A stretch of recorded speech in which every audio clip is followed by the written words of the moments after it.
Hey guys, today I want to share a tutorial on how to sew this vintage inspired dress with a really cute square neckline and a button front closure. I'm absolutely in love with how it turned out. I designed this square neckline so that it's open enough to show a little skin, but small enough to hide most bra straps. The bodice is semi-fitted, giving a defined waist that sits slightly higher than your natural waist, and still allowing for ease and comfort. I've already made 4 of these dresses for myself, and I'm just obsessed with that.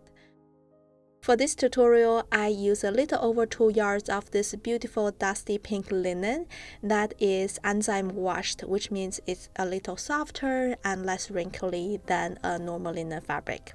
I also use some lightweight interfacing and buttons for this dress. Before we start, one word on the measurement. For the written instruction, I have both the matrix and the imperial measurements, but for the simplicity of this video, I'm going to talk about imperial and then having the matrix measurement on the screen for you. First, apply the interfacing to the wrong side of the 3 facing pieces because it helps to keep the square neckline in its shape.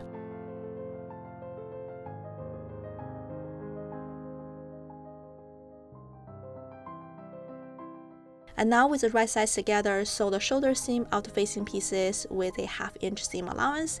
Press the seams open. Finish the raw edges with a serger or a zigzag stitch. For the facing pieces of this dress, I rounded the corners so it's easier to serge, but you don't have to. Next, let's sew the darts of the front and back bodice. These darts are important for shaping. To sew them, you want to fold each dart in half with the right sides together and then pin them in place. Start sewing from the wide end and then taper to the dart point. As you get closer to the dart point, I recommend you to reduce the stitch length so that it's easier to control and more secure. And then instead of back stitching, tie off the thread at the end of the dart point for a smoother finish. And then you want to press the dart outwards towards the side.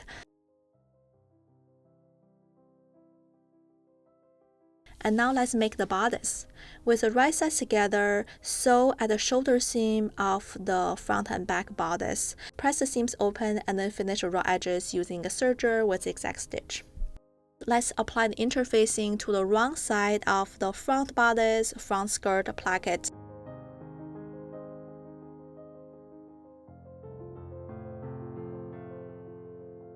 And then pre-press the plackets. It's easier to do it now than later. So you want to fold it along at 1/2 inch and then 1 inch. And then press the fold to create a crisp edge. Repeat this process for the skirt plackets as well.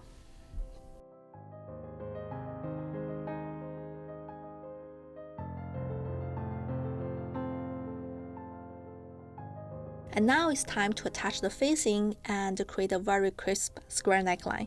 With the right sides together, pin the facing to the bodice along the neckline.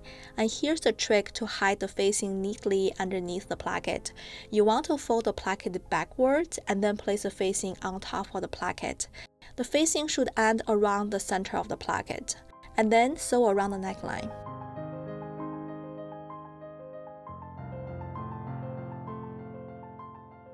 To create sharp corners, clip the 4 corners close to the stitching line, leaving about 1/16 inch of fabric left.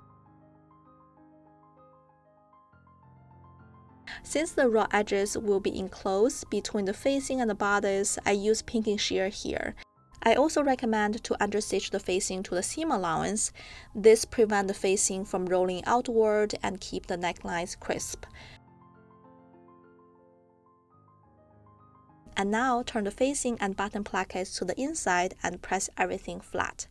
The raw edges of the facing should now sit neatly underneath the button placket.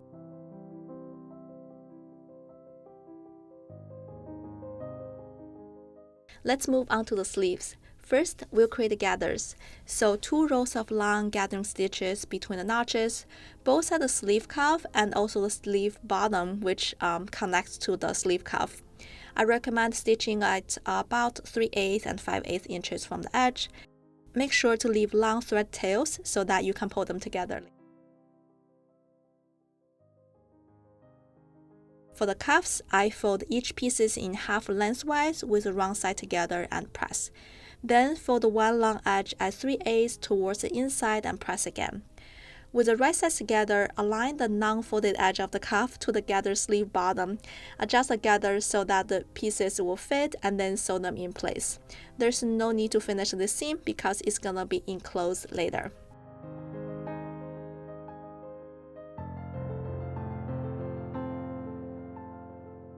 Now let's attach the sleeve to the bodice.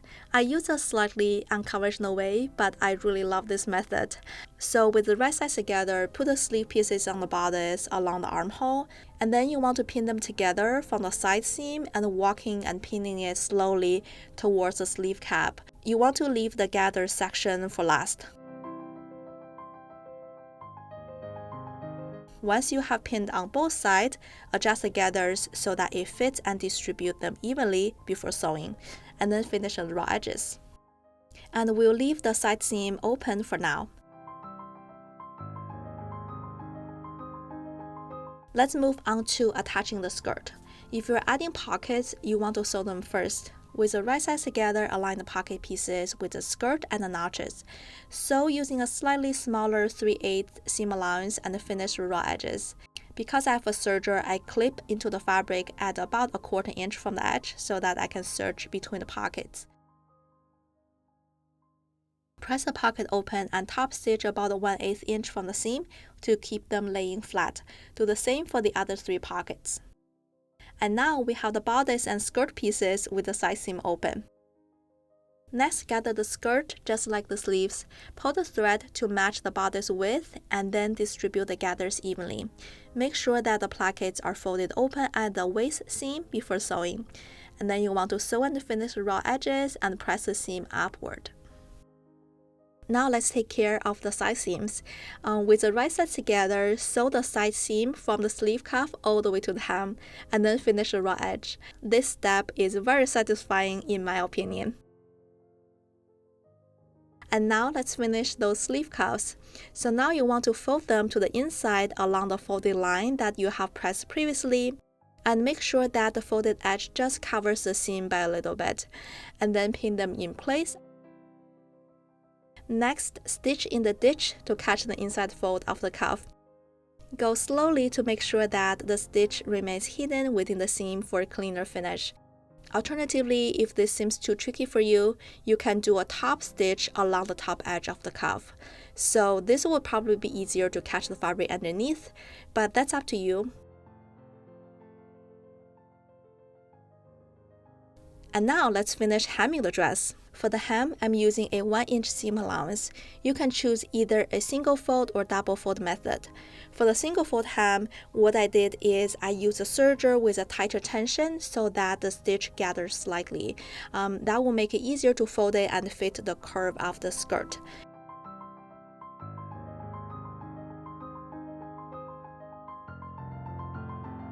And then I folded the bottom placket backward and stitch at the hemline on the plackets only. Then you can flip it to the right side and top stitch both the bottom placket and the single folded hem.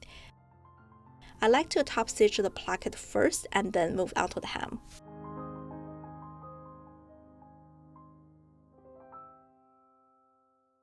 If you are doing a double folded hem, the process is very similar. First, you do the same, which is to sew the hemline across the width of the placket. Because it is a double fold, we want to trim the excess fabric at the corners by cutting a small rectangle. Then flip the placket's right side out and then do the double fold, so the raw edge is concealed inside the placket. Then you can do the top stitching. The dress is almost done, and the final step is to add buttons and buttonholes. Let's sew the buttonholes first. I mark the buttonholes on the right placket using a water-soluble pen. I recommend orienting the buttonholes vertically. A little time-saving trick I use is that once I finish sewing one buttonhole, I just move the fabric to sew the next buttonhole without cutting the thread in between. This saves me some time. After sewing all the buttonholes, I like to add free check, which is totally optional, but helps to keep the buttonholes clean without the thread coming out after cutting them open. If you are using a water-soluble pen to mark the buttonholes, make sure to remove them before adding the free check. When I cut open the buttonholes, I use a seam ripper, but I place a pin at the one end first. This prevents me from accidentally over-ripping the buttonhole I just sewed.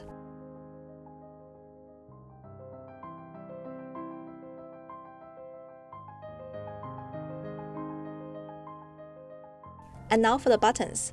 For marking the button positions, I put the two plackets together and mark through the buttonholes with a water-soluble pen. Since I didn't have a button foot at that time, which I later purchased, I just used a Scotch tape to secure the buttons in place. Then I just sew the buttons on my sewing machine.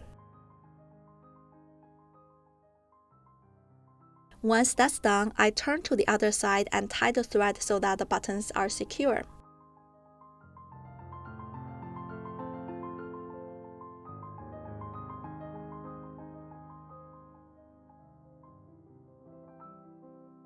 And here's the dress. I'm so obsessed with it, and it has become one of my favorite dresses to wear. I just think that the beautiful square neckline frames my face really nicely, and the puff sleeves are so cute.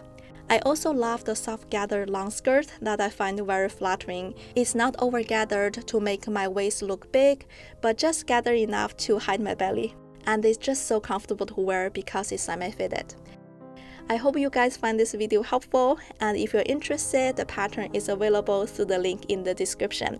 And thank you so much for sewing along with me, and I'll see you in my next video.